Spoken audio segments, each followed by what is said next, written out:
Our next topic is maintain workspace safety. कि हम जहाँ वर्क करते हैं उस स्पेस पर हम सेफ्टी को कैसे मेंटेन कर सकते हैं. It's our section 9. Basic safety rules to follow at work space. कि सेफ्टी रूल आपको कहाँ कहाँ फॉलो करने पड़ते हैं, कौन कौन से रूल हैं आपके पास. Fire safety, fall and slip, electricity safety, use of first add.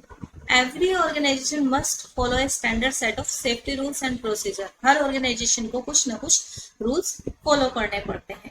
These rules must be stated and displayed clearly at important areas. ये important areas में आपको लिख के भी कई बार बताए होते हैं और डिस्प्ले कर दिए जाते हैं clearly. All the employees must be given a demonstration and training follow safety rules. Her employ को एक ट्रेनिंग भी दी जाती है इन रूल्स को कैसे फॉलो करना है और अगर कोई प्रॉब्लम क्रिएट हो तो कैसे वहां से उसको अटेम्प्ट करना है, उस प्रॉब्लम से कैसे निकलना है. Basic fire safety rules in an organisation. Basic rules क्या होने चाहिए ऑर्गेनाइजेशन में फायर की सेफ्टी के लिए. Fire escape must be installed eight proper level. कि फायर से बचने के लिए प्रॉपर प्लान होने चाहिए, वो इंस्टॉल होने चाहिए. ठीक है, अगर फायर हो लग जाए तो आपके पास कुछ ऐसा साधन तो हो कि जब उसको रिमूव करने के लिए बुझाने के काम आए. Second, conduct regular drills. और उनकी रेगुलर ट्रेनिंग्स भी होनी चाहिए, उनकी जांच भी होनी चाहिए जो आपके पास इक्विपमेंट्स अवेलेबल है. Maintenance of safety equipment must be taken care of regularly. हाँ देखिए, थर्ड पॉइंट में यही चीज बता रहा है कि जो आपके पास इक्विपमेंट्स हैं, सेफ्टी इक्विपमेंट्स हैं, उनकी रेगुलर जांच भी करते रहें कि ये वर्किंग में है, प्रॉपर वर्क कर रहे हैं या नहीं कर रहे हैं. नेक्स्ट है fall and slip safety rules.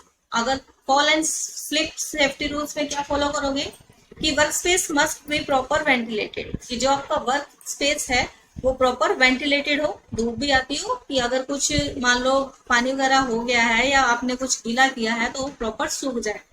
Second, floor must be clean and dry. Floor आपका क्लीन और ड्राई होना चाहिए. Oil spill dust must be immediately clean. अगर कुछ ऑयल गिर गया है या कोई डस्ट है तो उसे इमीडिएटली क्लीन करना चाहिए. Smoke alarm must be placed at proper interval. Proper interval पर आपके अलार्म फिट होने चाहिए. कीप वर्क स्पेस और no smoking zone.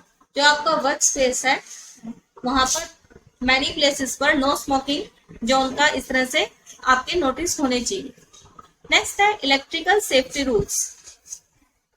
Electrical safety rules. Electrical equipment approved by recognised organisation. जो भी आप इक्विपमेंट यूज करें वो आपके अप्रूव्ड होने चाहिए, एक रिकॉग्नाइज्ड ऑर्गेनाइजेशन से लिए हुए होने चाहिए. Damaged and hazardous electrical equipment should be immediately replaced. अगर कुछ टूटी हुई इलेक्ट्रिकल इक्विपमेंट्स हैं तो उन्हें रिप्लेस कर देना चाहिए immediately. And old and workout and frayed switches and wires should be changed. और पुरानी वायर्स को भी चेंज कर देना चाहिए, स्विचेस वगैरह को भी. Heat inmated equipment should be kept away from the electrical equipments. जो चीज आग जल्दी पकड़ती हैं उन्हें इलेक्ट्रिकल इक्विपमेंट से दूर रखना चाहिए. Take care that the outlet circuit should not be overloaded. ये इस बात का ध्यान रखना चाहिए कि जो सर्किट्स आपने लगाए हुए हैं, जो आउटलेट्स हमारे, वो ओवरलोडेड ना हो.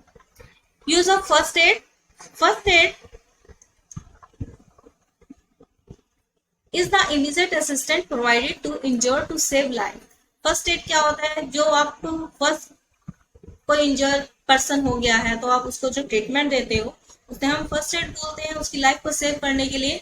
And minimise health loss till the proper medical aid और फैसिलिटी इज प्रोवाइडेड. तब जब तक उसको प्रॉपर फैसिलिटी नहीं मिल जाती है, प्रॉपर मेडिकल नहीं मिल जाता. Every organisation must have basic first aid kit. हर ऑर्गेनाइजेशन के पास अपनी फर्स्ट एड किट होनी चाहिए. Kit must have all necessary item. उसमें सब नेसेसरी आइटम्स भी होने चाहिए. Make sure to check the expiry of medical related items. और इस चीज का ध्यान रखें कि उसके अंदर कोई expired item ना हो. Some rules of first aid are: ensure the injury to remain calm and not to panic. Some rules of first aid are: ensure the injured to remain calm and not to panic. इस चीज का ध्यान रखें, जो व्यक्ति injured हुआ है, जो घायल हुआ है, वो टेंशन ना ले और उसे शांत रखें। Second, keep them warm if they are under shock. अगर उसे कोई शॉक लग गया है तो उसको, मतलब कुछ ऐसा होता है ना कि कई बार इंजर्ड हो गया इंसान अपनी याददाश्त भी खो देता है, या फिर यानी कोई ट्रेजेडी हो जाती है तो वो घबरा जाता है, तो उसे जगाए रखें। ऐसा ना होने दे कि हाँ वो छोड़ दिया उसे और आप अपने वर्क में लग गए। Do not move the victim in case of back neck injury. अगर किसी पर्सन को बैक में या नेक से घायल हो गया है तो उसको मूव ना करें, ठीक है। ए वर्कर में face occupations hazard eight work space.